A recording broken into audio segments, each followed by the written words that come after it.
Baik, assalamualaikum warahmatullahi wabarakatuh. Salam sejahtera untuk kita semua. Om Swastiastu, Namo Buddhaya, salam.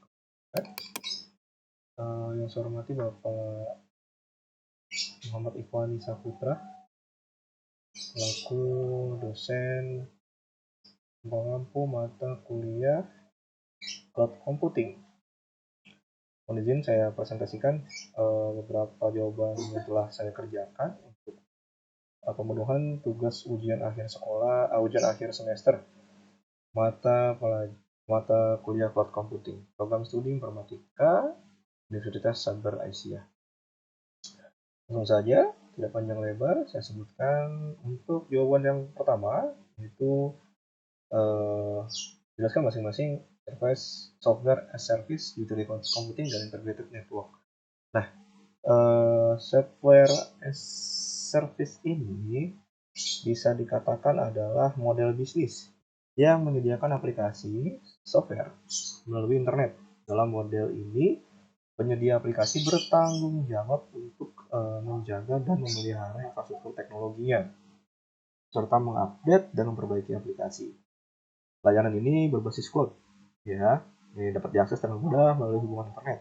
Nah, SaaS ini memungkinkan perusahaan dan individu untuk mengakses aplikasi bisnis dan produktivitas yang mungkin tidak dapat mereka beli dan mencari secara internal, atau hanya membutuhkan aplikasi untuk waktu tertentu.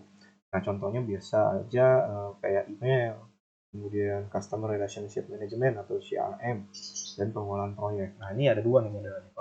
Kalau menurut saya, karena saya juga penyedia SaaS juga sebetulnya di bidang pendidikan, ada yang namanya Tata Kola, dicek saja tatakola.com. Nah, itu melayani software as service-nya.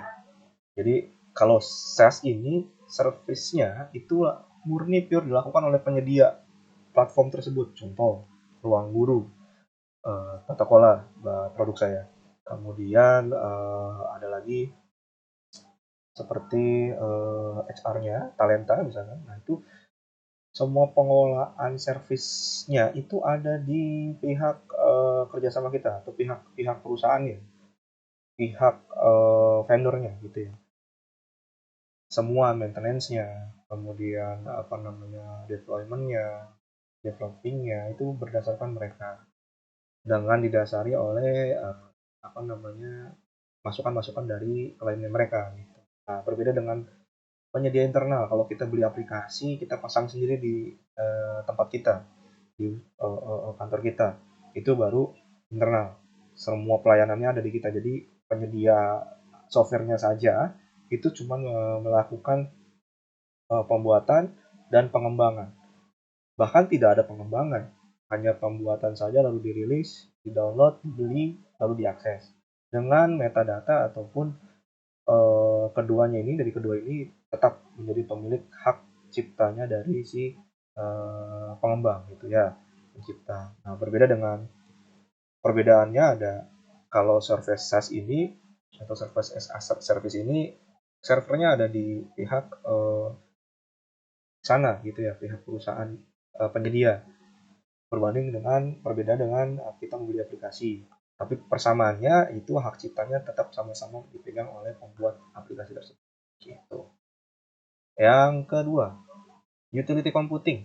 Ini sebuah konsep sebetulnya di bidang teknologi informasi yang menganggap sumber daya teknologi ini seperti komputasi, penyimpanan jaringan sebagai layanan publik yang dapat diakses dan dibayar berdasarkan penggunaan seperti layanan utilitas saya listrik, air, dan sebagainya. Ini utility computing. Contohnya sih kayak internet ya, hosting ya, itu seperti hosting. Jadi utility computing, Google Cloud, Google Drive, nah itu termasuk utility computing. Lalu ada integrated network. Nah, ini sebuah jaringan komunikasi yang terintegrasi dengan sistem layanan seperti telepon, data, internet, dan aplikasi bisnis yang lainnya disatukan dalam suatu jaringan yang terkoordinasi. Hal ini memungkinkan organisasi untuk mengolah komunikasi dan data dengan lebih efisien dan efektif. Ya, sama sih kayak penyedia provider kayak IndiHome, Bisnet. Nah, itu penyedia ISP atau Internet Service Provider yang bersifat integrated network. Jadi bisa kemana aja. Internet kan cuma nggak cuma jaringan internet, tapi punya ada koneksi digital, visualnya, videonya, digital televisionnya. Nah, beralih ke nomor 2, hybrid cloud computing. Ini arsitekturnya seperti apa sih gitu ya. Nah, pertama definisinya dulu. Definisinya ini menggabungkan penggunaan publik dan private ya dari suatu jaringan. Dalam hybrid cloud ini, beberapa aplikasi dan jaringan atau layanan berjalan di private cloud, sementara aplikasinya ini berjalan di public cloud, gitu ya, di publikin, di share publiknya, sistemnya gitu ya, prosesnya. Jadi penggunaan public cloud dan private cloud ini dalam satu jaringan memungkinkan organisasi untuk memanfaatkan keuntungan masing-masing dari kedua jenis cloud-nya. Nah, ini ada beberapa bagian. Yang pertama bagian private cloud. Nah, yang private cloud ini berdasarkan atau dikelola oleh organisasi. Ini biasanya digunakan untuk aplikasi yang layanannya menggunakan kontrol yang sangat tinggi, kontrol keamanan yang tinggi, kayak aplikasi bisnis kritis, contoh bank. Kemudian apalagi persuratan negara dan sebagainya, itu menggunakan private cloud yang tidak bisa di-share penyimpanannya itu. Sedangkan public cloud ini infrastrukturnya disediakan oleh layanan cloud kayak ya itu tadi, Google Cloud, Amazon Web Service, Azure, kemudian Workspace-nya Google, banyak lah, masih banyak lagi. Nah, ini biasanya sih digunakan untuk aplikasi dan layanan membutuhkan skalabilitas dan fleksibilitas kayak SaaS gitu ya. Jadi SaaS ini memerlukan public cloud ya, bukan private cloud. Karena kalau SaaS menggunakan private cloud, bagaimana si user atau si klien bisa mengakses softwarenya gitu kan. Makanya tidak ada software SaaS yang menggunakan private cloud, kecuali memang itu dikonsumsi untuk si perusahaan itu sendiri.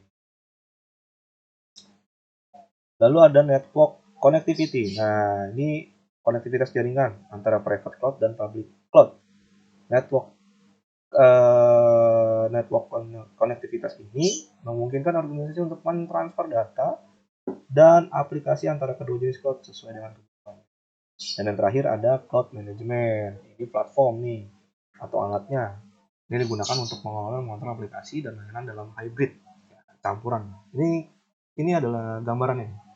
Nah, ini gambarannya. Jadi yang pertama dashboard service, ada graphical user interface, GUI-nya, GUI. Ini langsung menuju ke identifikasi atau identitinya. Kayak penggunanya siapa nih, service-nya. Pengguna service-nya siapa. Kemudian ada OpenStack networking yang mungkin jalurnya ini bisa langsung ke ranah misalkan orchestration-nya, kemudian ke persistence-nya itu ke penyimpanan, ya langsung ke blok ke compute service gitu ya. Lalu keempat ada block storage service. Ini database-nya nih, database dari cloud-nya. Kemudian ada lagi compute service-nya, prosesor yang digunakan dari si public cloud itu atau private cloud atau cloud computing hybrid. Kemudian ada image storage service, controlling image kayak yang disimpan itu file size-nya akan memberatkan server atau enggak kira-kira. Yang ketujuh ada object storage service, sama fungsionalnya, dan ada telemetry service, ini pengukurannya. Jadi semua terorganisir dengan orchestration service. Ini termasuk orchestration service gitu. Jadi dalam ke berapa nih? 7 komponen yang ada dalam orchestration service ini menghasilkan dashboard atau graphical user interface yang dapat dioperasionalisasi oleh sebuah klien. Terakhir, faktor yang mempengaruhi implementasi cloud computing. Nah, ini ada privacy, ada kebutuhan bisnis, ada jaringan, dan ada biaya. Nah, ini faktornya. Pertama, keamanan privasi data.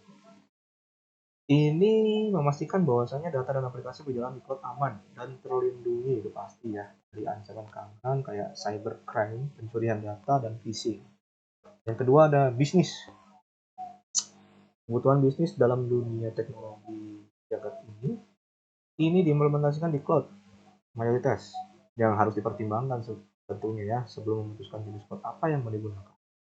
Berbagai aplikasi bisnis mungkin membutuhkan kontrol keamanan tinggi kayak cocok untuk private cloud gitu ya, sedangkan aplikasi bisnis lain mungkin membutuhkan yang skalabilitasnya lebih besar dan fleksibilitasnya lebih fleksibel gitu, sehingga lebih cocok untuk public cloud.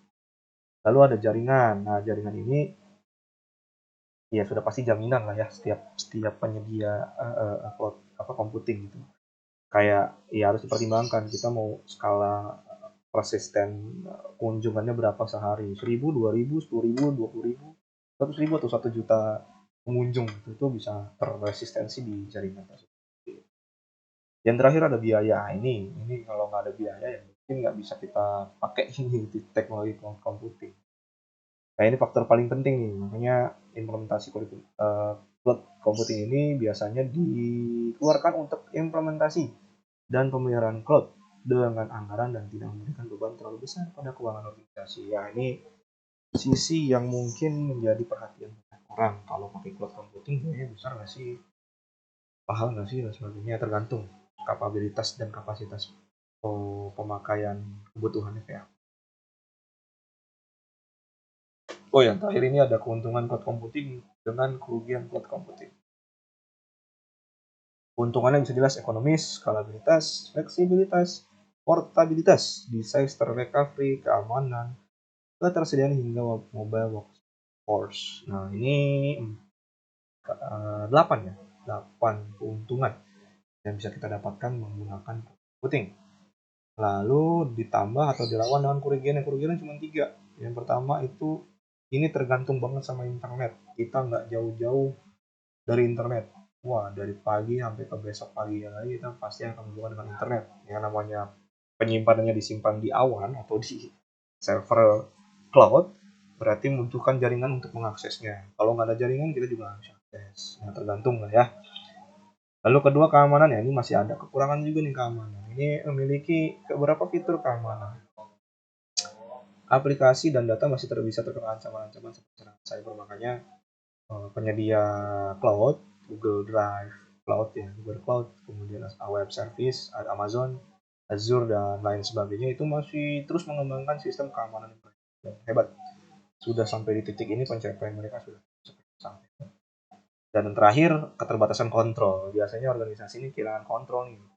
Apa aja di-upload gitu ya di Drive yang harusnya kita nggak harus publikasikan jadi terpublikasi. Meskipun ada batasan-batasan di dalam sebuah SaaS tersebut ataupun cloud tersebut, tapi tidak menutup kemungkinan penyedianya bisa melihat apa saja yang diupload.